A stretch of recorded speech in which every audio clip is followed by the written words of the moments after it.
¿Cómo han estado? Muy buenas noches, bienvenidos y bienvenidas a CNN Tiempo, ya acercándonos a un nuevo fin de semana con varias informaciones en materia meteorológica que queremos compartir con todos ustedes. Además, pensando en la planificación familiar, ya que tenemos la Navidad y el Año Nuevo a la vuelta de la esquina, así que vamos a estar conversando en este capítulo cómo se vienen las temperaturas en esos días súper relevantes. Lo vemos en los próximos minutos. Bienvenidos y bienvenidas.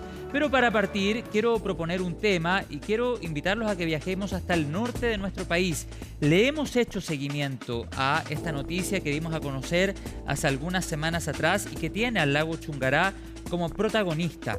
A casi un mes del derrame de aceite de soya en el lago Chungará, CONAF informó que ya se ha logrado retirar más del 60% del total, es decir, más de 12.000 litros de lo que se derramó en esa zona.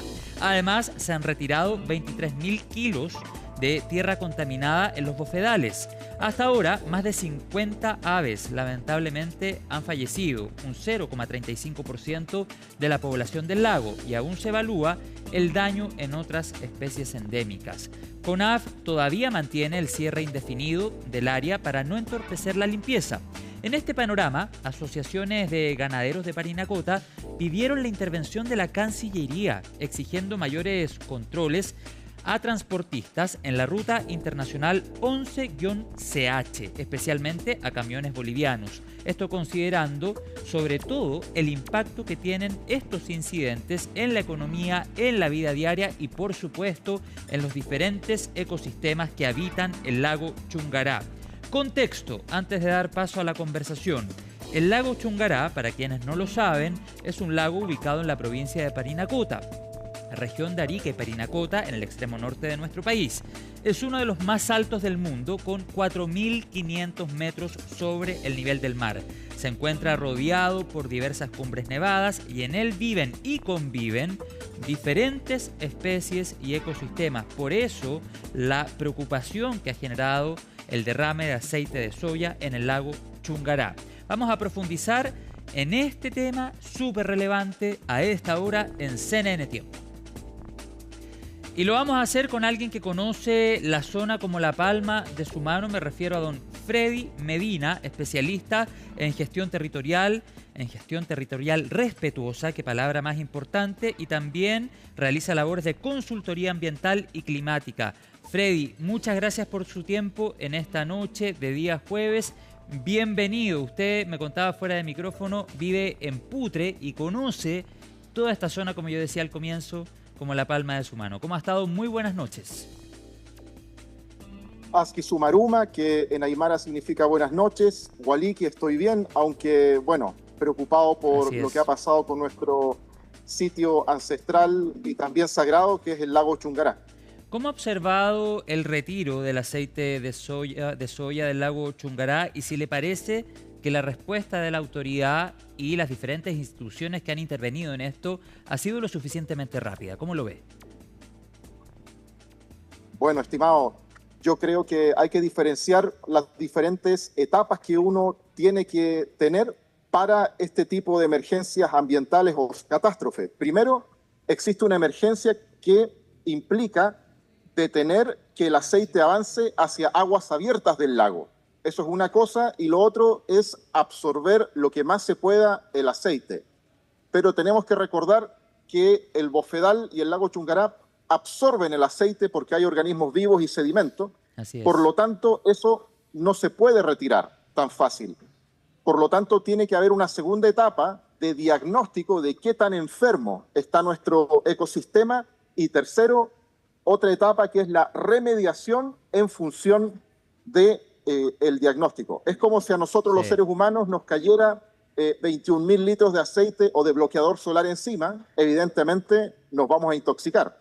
Tenemos que ir a urgencias del hospital, el médico nos va a hacer exámenes de sangre, de riñones, y a través de ese diagnóstico nos va a decir qué tratamiento tomar para que nos podamos mejorar. Entiendo, y en ese sentido, y deduzco de sus palabras, ya podemos decir, que es lamentable decirlo, pero ¿se vio afectada entonces la profundidad del lago con este derrame? Lamentablemente, en estos momentos la CONAF, desde el pasado jueves 11 de diciembre, a través de una declaración pública Freddy. pudo decir que se va a retirar parte del sedimento y parte de la flora, digamos, que está afectada con el aceite, lo cual destruye el humedal. Y por otra parte, esos huecos que queden los pueden rellenar con arena del lugar o material estéril, que no está muy especificado, lo cual puede traer un efecto de fragmentación del ecosistema, lo cual es muy dañino para el bofedal porque deja de actuar como una esponja natural que retiene el agua. Claro, Entonces claro. el agua, en periodo de lluvia, viene a escurrirse y puede que no acumulemos tanta agua que es necesario. Recordemos que es un servicio ecosistémico, el agua Por dulce, supuesto. para las comunidades que vivimos en el territorio. Ya, pero Freddy, entonces podemos concluir para que quede completamente claro a la audiencia que nos escucha a esta hora de la noche que no es solo una afectación superficial. Acá, por supuesto, estamos hablando de una afectación más profunda y de una gran cantidad de especies. Y sobre las especies afectadas, Freddy, le quisiera preguntar cuáles las que se han visto más perjudicadas por este derrame de aceite de soya. Yo decía en la presentación incluso con la confirmación de muerte de aves. Si pudiésemos hacer un catastro rápido de otras especies afectadas también por lo que ha sucedido en Chungará. Yo creo que la orestia, que es un pez endémico que se ha observado únicamente en este ecosistema, está también afectado.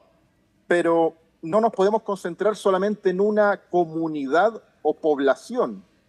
Lo que tenemos que pensar es que todos los seres vivos y por lo tanto diferentes especies o comunidades están interconectados. Y el aceite, al contaminar todo el bofedal, condiciona los factores físicos, ¿verdad?, de todos los invertebrados y microorganismos que son parte del alimento de las aves. Entonces las aves ya no están comiendo en este sector o en esta bahía en donde ocurrió el derrame.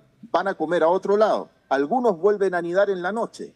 Y por otro lado, también se ve afectada todo lo que son los microorganismos que fijan el nitrógeno. Y si no hay fijamiento del nitrógeno por los microorganismos no le pueden pasar el nitrógeno fijado a las plantas. Y si las plantas no tienen nitrógeno, no pueden hacer proteína. Y si no hay proteína en el ecosistema, Exacto, estamos mal.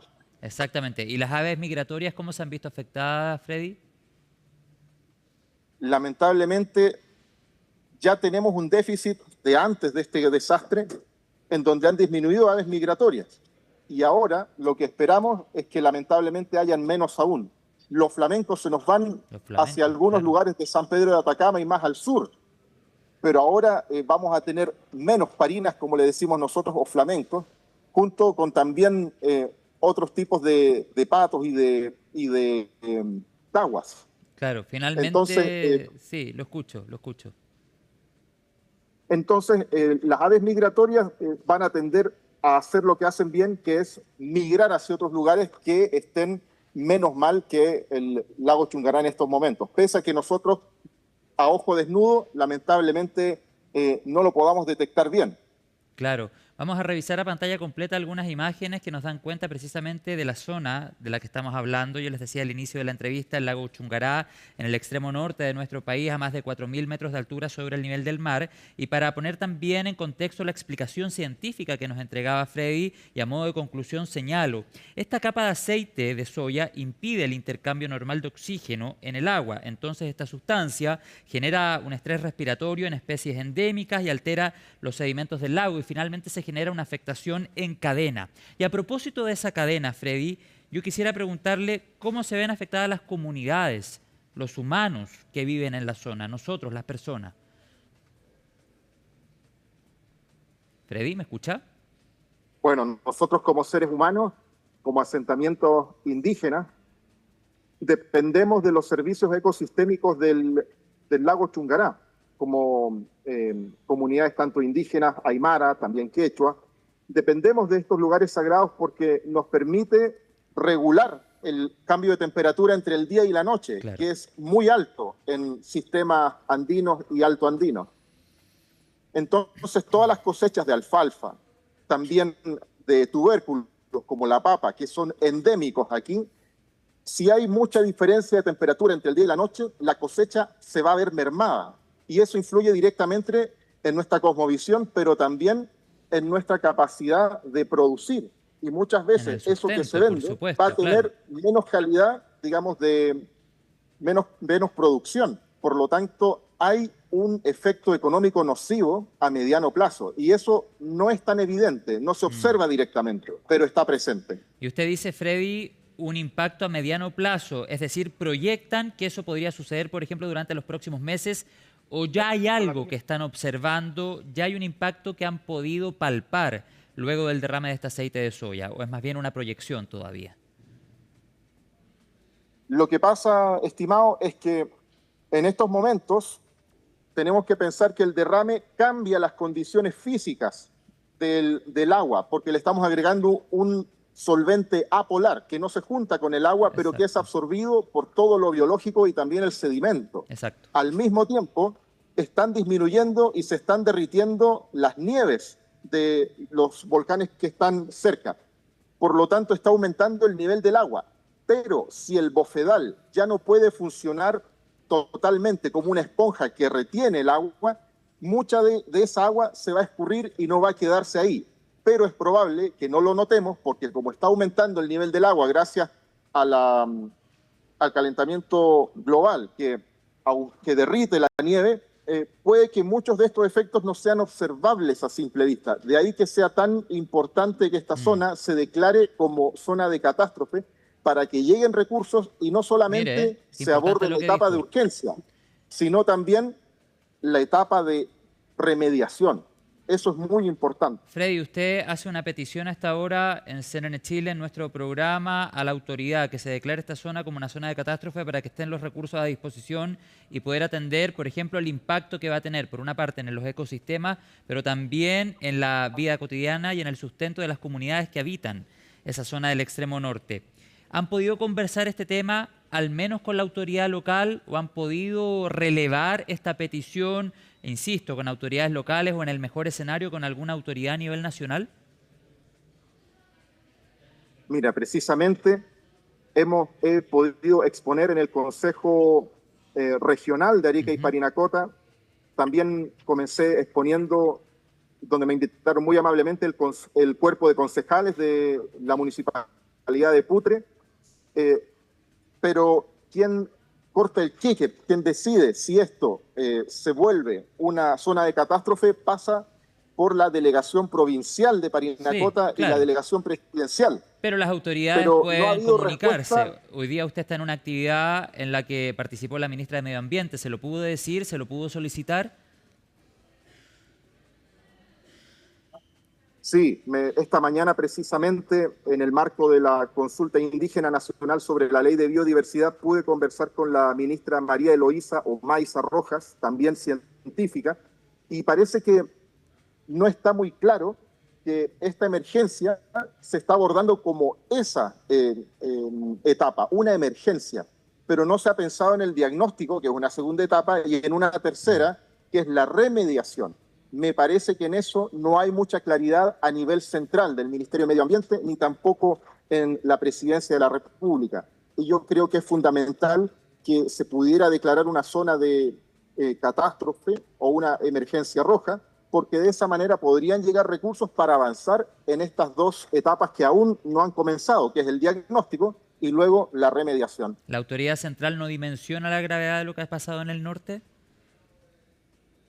Yo creo que puede dimensionar, pero no necesariamente comprende que hay dos etapas, además de la contención de la Sí, emergencia, que son el diagnóstico y la remediación en sí, que son a mediano plazo. Pero lo que es urgente es que esos recursos lleguen y eso pasa por una perfecto. declaración de zona de catástrofe.